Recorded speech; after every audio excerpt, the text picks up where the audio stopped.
Good morning student, कैसे हैं आप सभी। मैं सैयद माजिद अली कॉलेज एजुकेशन के यूट्यूब चैनल पर आप सभी का स्वागत करता हूं। हम सभी पढ़ रहे थे पर्यावरण शिक्षण। आज हम लोग बात करेंगे पर्यावरण शिक्षण का अर्थ और उसकी परिभाषाएं। सबसे महत्वपूर्ण बात यह है कि ये वे परिभाषाएं हैं जो यूपी टेट और सी टेट के पेपर में एज इट इज़ पूछी जाती हैं। आप सभी से निवेदन है कि चैनल को सब्सक्राइब कर लें और बेल आइकन को बजा दें ताकि मेरे द्वारा बनाई गई सभी वीडियो का नोटिफिकेशन आपके पास समय से पहुंच जाए। चलिए शुरू करते हैं। पर्यावरण शिक्षा। सबसे पहले साधारण शब्दों में देख लेते हैं कि पर्यावरण होता क्या है और ये शिक्षा से कैसे संबंधित होता है। चलिए, पर्यावरण जिस वातावरण में हम निवास करते हैं उसे हम पर्यावरण कहते हैं। अर्थ के रूप में जानने का प्रयास करते हैं। पर्यावरण शब्द परिधन आवरण से मिलकर बना है, अर्थात दो शब्द है, एक परि दूसरा आवरण। इन दोनों को मिला देते हैं तो पर्यावरण बनता है। परि का अर्थ होता है चारों ओर और आवरण का अर्थ होता है घिरा हुआ, अर्थात चारों ओर से घिरा हुआ जो आवरण है उसे हम पर्यावरण कहते हैं।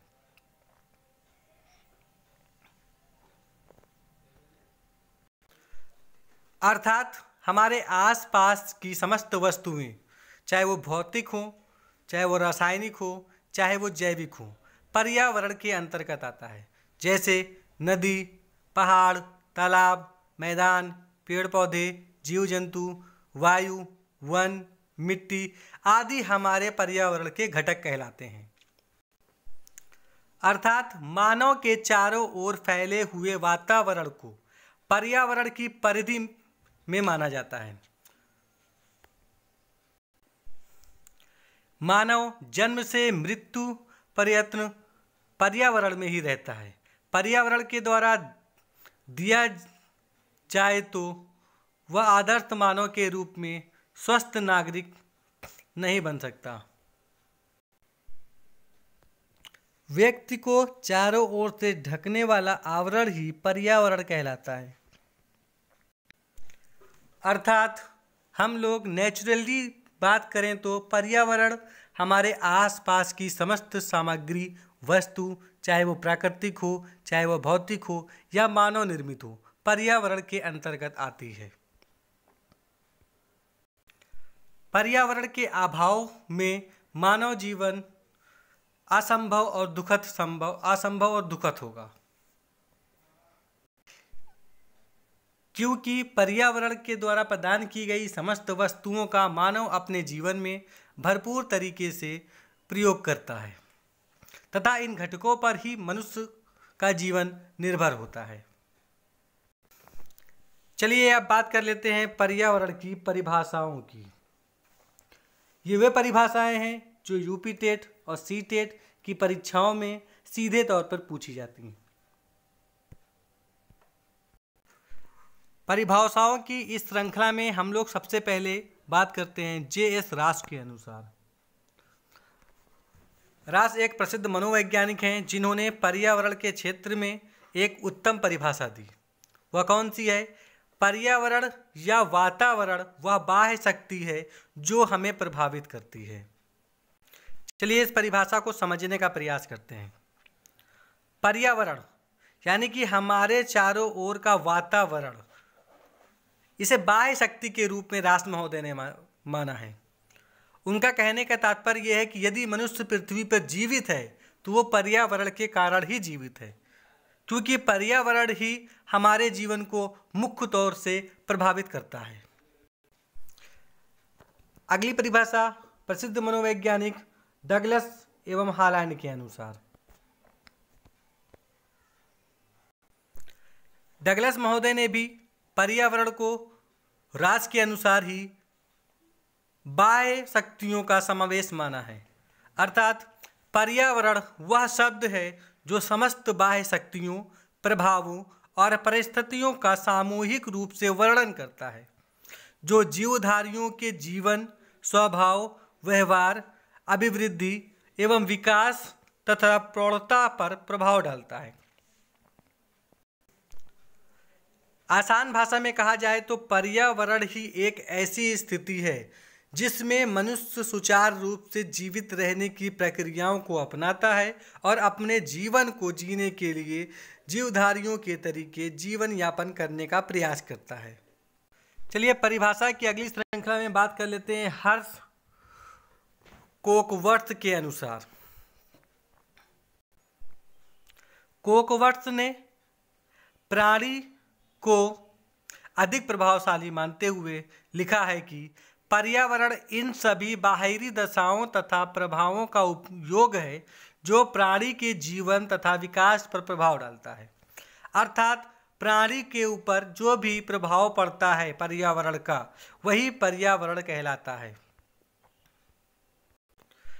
अगली परिभाषा है डॉक्टर डेविज के अनुसार।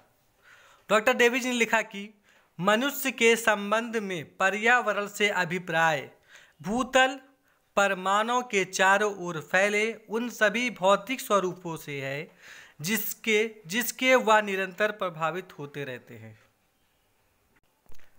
अर्थात मानव जीवन को प्रभावित करने वाले वह सभी भौतिक स्वरूप जैसे नदी, पहाड़, जलवायु, वाष्प, ये सभी वातावरण के अंतर्गत आते हैं जिससे मनुष्य सुचारू रूप से प्रभावित होता है।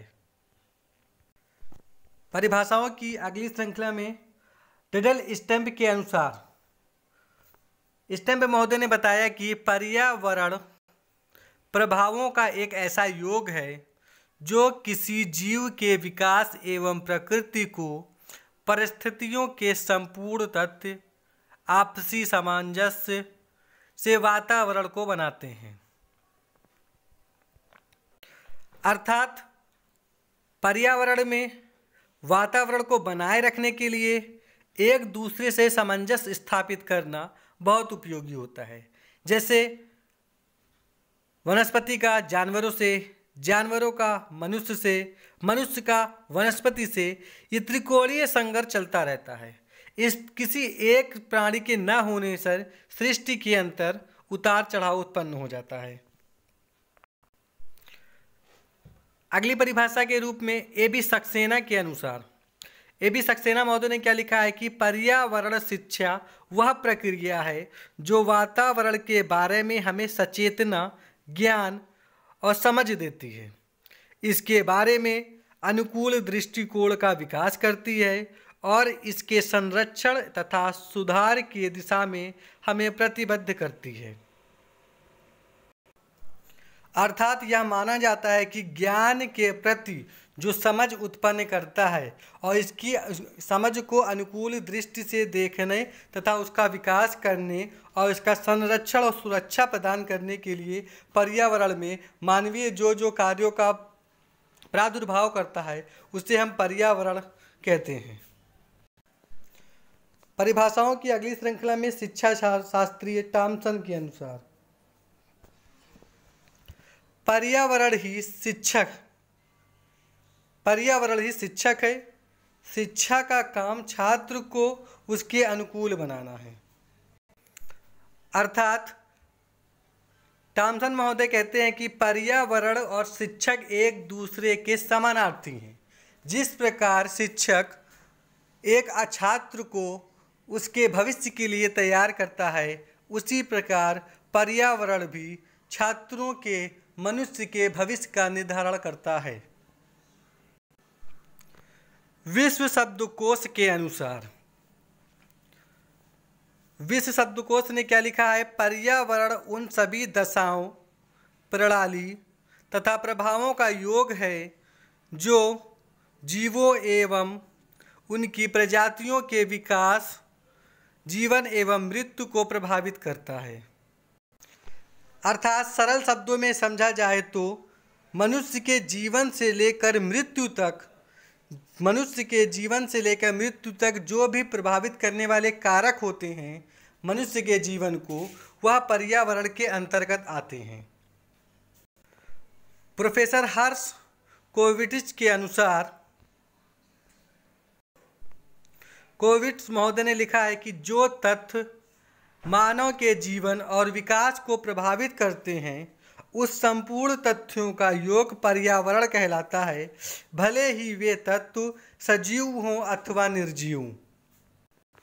अर्थात मनुष्य के जीवन को प्रभावित करने वाले सजीव तथा निर्जीव जीव पर्यावरण के अंतर्गत आते हैं तथा इसके योग को हम पर्यावरण कहते हैं। चलिए इसकी अगली परिभाषा के बारे में बात कर लेते हैं। जर्मन वैज्ञानिक फिटिंग के अनुसार, फिटिंग महोदय कहते हैं कि पर्यावरण जीवों के परिवृत्तीय कारकों का योग है। इसमें जीवन की परिस्थितियों के संपूर्ण तथ्य आपसी सामंजस्य के से वातावरण बनाते हैं। अर्थात जीवन में होने वाली संपूर्ण सामंजस्य क्रियाओं का योग ही पर्यावरण कहलाता है। परिभाषा के अगली श्रृंखला में हम बात करते हैं इनसाइक्लोपीडिया ऑफ एजुकेशन रिसर्च मिटजेल 1682 के अनुसार। इन्होंने लिखा कि पर्यावरण के लिए शिक्षा वास्तव में एक ऐसी प्रक्रिया है जिसके द्वारा पर्यावरण संबंधित असली और मूल मुद्दों की जानकारी प्राप्त होती है। इस प्रक्रिया को सफल बनाने के लिए सबसे ज़्यादा ज़रूरत इस बात की है कि बच्चे इन समस्याओं के प्रति जागरूक बने और उनके संबंध में गहराई से सोच विचार करें और उन्हें हल करने में जुट जाएं। इनसाइक्लोपीडिया ऑफ एजुकेशन रिसर्च का यह मानना है कि बच्चों को पर्यावरण की उस मूल आवश्यकता के बारे में जानकारी प्रदान कराई जाए जिससे वह प्रभावित होते हैं तथा इस पर्यावरण में आने वाली समस्याओं का निवारण वह स्वयं अपने अनुसार कर सकें। विश्व के लिए शिक्षा यूनेस्को यूरोप के अनुसार पर्यावरण शिक्षा के विषय क्षेत्र अन्य पाठ्यक्रमों की तुलना में कम परिभाषित है। फिर भी यह सर्वमान्य है कि जैविक, सामाजिक, राजनीतिक, आर्थिक और मानवीय संसाधनों से सामग्री प्राप्त होती हो, इसे शिक्षा के लिए संपत्त्यात्मक विधि सर्वोत्तम मानी जाती है। अर्थात पर्यावरण के अंतर्गत सामाजिक, राजनीतिक, आर्थिक वह क्रियाएं जो मानव को प्रभावित करती हों, इसलिए वह पर्यावरण के लिए सर्वोत्तम मानी जाती है। प्रोफेसर निकोलस के अनुसार पर्यावरण उन समस्त बाहरी दशाओं तथा प्रभावों का योग है जो प्रत्येक प्राणी के जीवन विकास पर प्रभाव डालती है। अर्थात प्राणी के जीवन पर प्रभाव डालने वाली वह समस्त क्रियाएं पर्यावरण कहलाती हैं। सीसी पार्क के अनुसार मनुष्य एक विशेष समय पर किसी संपूर्ण परिस्थितियों से घिरा हुआ है, उसे पर्यावरण या वातावरण कहते हैं। अर्थात मनुष्य के आसपास जिससे मनुष्य घिरा हुआ है, चाहे वो भौतिक पर्यावरण हो, चाहे वो जैविक पर्यावरण हो, चाहे वो रासायनिक पर्यावरण हो, वह पर्यावरण या वातावरण के अंतर्गत आता है। उपयुक्त परिभाषाओं के अध्ययन से स्पष्ट होता है कि जो कुछ भी हमारे ओर विद्यमान है तथा हमारी रहन सहन की दशाओं एवं मानसिक क्षमताओं को प्रभावित करता है, पर्यावरण कहलाता है। निष्कर्ष के तौर पर यह कहा जा सकता है कि पर्यावरण उन क्रियाओं को कहते हैं जो मानव के जीवन को संपूर्ण रूप से प्रभावित करें तथा पर्यावरण की शिक्षा के अंतर्गत पर्यावरण में क्या क्या उपयोगी है, मानव जीवन कैसे इससे प्रभावित होता है, इसका अध्ययन करना ही पर्यावरण का अर्थ कहलाता है। धन्यवाद।